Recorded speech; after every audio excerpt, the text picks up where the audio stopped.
மக்களுக்கு எதிரான இயக்கமா இருக்க பாரதிய ஜனதா கட்சியில கூட்டணி வைத்துக் கொண்டு இந்த 100 நாள் வேலையை கூட திருத்த வேண்டும் என்று பாரதிய ஜனதா கட்சி முனைப்போடு செயல்படும் போது அதுக்கு ஒத்துழைப்பாக இந்த எடப்பாடி பழனிசாமி ஒத்துழைப்பு கொண்டிருக்கிறார். அது மட்டுமல்ல, உங்களுக்கு 1000 ரூபாய் என்பதை நாசுக்காக சொல்லியிருக்கார் முதல்வர். பொங்கல் இனிப்பு செய்து வரப்போகிறது என்று. பொங்கல் முடிந்தவுடனே இனிப்பு செய்து வரும். 1000 ரூபாய் கூடலாம். இந்த 1000 ரூபாய் காசை இன்று நடிகராக இருந்து கட்சி ஆரம்பித்திருக்கும் கட்சிக்காரர்கள் ஓசியாக இருக்கு 1000 ரூபாய் கொடுக்குறீங்க, ஓசியாக இருக்கு பசு கொடுக்குறீங்க, ஜனநாயகம் மலர் மாற்றுகிறாங்க. மக்கள் எவ்வளவு வேதனைப்படுறாங்க. இந்த மைக்கேல் படம் எப்படி செல்லம் தெரிஞ்ச ஊர்னு உங்களுக்கு தெரியும். எத்தனை லாரி அவரைக்காக லாரி போயிடும்னு தெரியும். எவ்வளவு வறுமையில் இருக்காங்கன்னு தெரியும். இந்த மாதம் 1000 ரூபாய் திராவிட மாடல் அரசு கொடுப்பதை நிறுத்த வேண்டும் என்று யார் சொல்லுகிறார்? நேற்று அரசியல் கட்சி ஆரம்பித்தவர் சொல்லுகிறார். எடப்பாடி பழனிசாமி ஒத்துழைக்கிறார். 100 நாள் வேலையை நிறுத்துங்கள் அப்படின்னு பாரதிய ஜனதாவுடைய மோடியும் அமித்ஷாவும் சொன்னவுடன் அதுக்கு யாரு கூட்டணியில் இருக்கக்கூடிய இந்த எடுபடி பழனிசாமி சொல்லுகிறார். உங்களிடத்திலே ரெட்டலைக்கு ஓட்டு கேட்பதும் மாற்று கட்சிக்காரர் ஓட்டு கேட்பதும் உங்களுக்கு தெரியும்.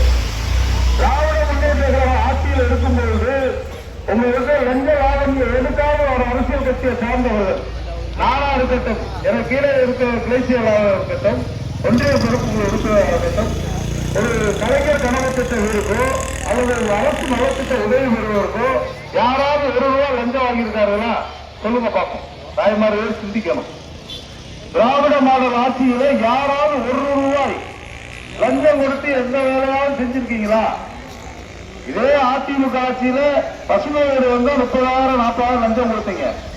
மாட்டுப்பட்டை வந்து 10,000 20,000 வாங்கினாங்க. இதே ஊர்ல இருக்கவங்க அந்த மாற்று கட்சியில் இருக்கவங்க வாங்கினாங்க. அதெல்லாம் நீங்க சிந்திக்கணும். திமுக ஆட்சிக்கு வந்த பின்னால் திராவிட மாடல் அரசு பொதுமக்களிடத்திலே எந்த தொகையாலும் கொடுத்திருக்கா நீங்க சிந்திக்கணும். வர தேர்தல் 3 மாசம் தான் இருக்கு. நீங்க சிந்திச்சு செயல்படணும். ஆண்கள் எப்படி வேணாலும் இருக்கலாம். பெண்கள் தாய்மார்கள் தயவு செய்து சிந்திச்சு பாருங்க. 1000 ரூபாய் 2000 ரூபாய் அவங்க தான் பரவாயில்லன்னு ஒரு அரசியல் தலைவர் சொன்னா அதை ஏற்றுக்கலாம். அது நடிகராக இருந்தாலும் எடப்பாடியா இருந்தாலும் மகளிர் உரிமை 2000 ரூபாய் சேர்த்து கொடுங்கன்னு சொன்னா அதை உண்மையிலே வரவேற்கலாம், ஆதரிக்கலாம்.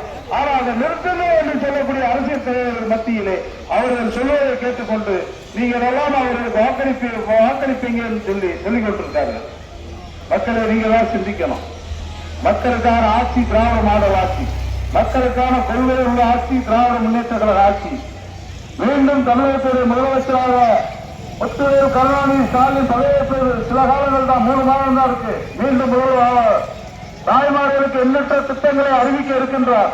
தாய்மார்களுக்கு தேவையான விஷயத்தை செய்வதற்கு அரசு முனைப்போடு இருக்கிறது, தலைவர்களும் முனைப்போடு இருக்கிறார்கள். ஐயா மந்திரியார் ஐயா ஐபிஆர் அவர்களும் இருக்கிறார். இதுக்கெல்லாம் எங்களெல்லாம் வழிகாட்டியாக இருக்கின்ற மாவட்ட செயலாளர், திராவிட முன்னேற்ற கழகத்துடைய மாவட்ட செயலாளர் அன்பு சகோதரர் பழனி சட்டமன்ற உறுப்பினர் ஐபி செந்தில்குமார் அவர்கள் குறிப்பாக மைக்கேல் பாளையத்தை கேட்டுக்கொண்டே இருப்பார். அங்க எப்படி இருக்காங்க மக்கள், அவங்க என்ன பண்றாங்க எல்லாத்தையும் கேட்டுக்கிட்டு இருப்பார். ஐயா ஐபிஆர் அவர்களும் கேட்பார். உங்க பஞ்சாயத்து தானே என்ன பண்ணிக்கிட்டு இருக்காங்க, எப்படி இருக்காங்க, எப்படி விவசாயம் இருக்குன்னு ஒவ்வொரு நாளும் கேட்பார். இது பெருமைக்காக சொல்லல, உங்களை விட்டுவதற்காக சொல்றேன்னு நினைக்காதீங்க. உண்மையிலே எப்ப பார்த்தாலும் என்னை பார்த்தவுடன் மாவட்ட செயலாளர் ஐபி செந்தில்குமாரா இருந்தாலும் சரி, அமைச்சராக இருந்தாலும் சரி, இப்ப நம்ம ஒரு கட்டடம் அந்த ஸ்கூல்ல கட்டி கொடுத்தோம் அம்மா பேர்ல, அந்த ஊர் எப்படி பார்க்குன்னு கேட்பார். ஐயா ஐபிஆர் அவர்கள் கேட்பார்.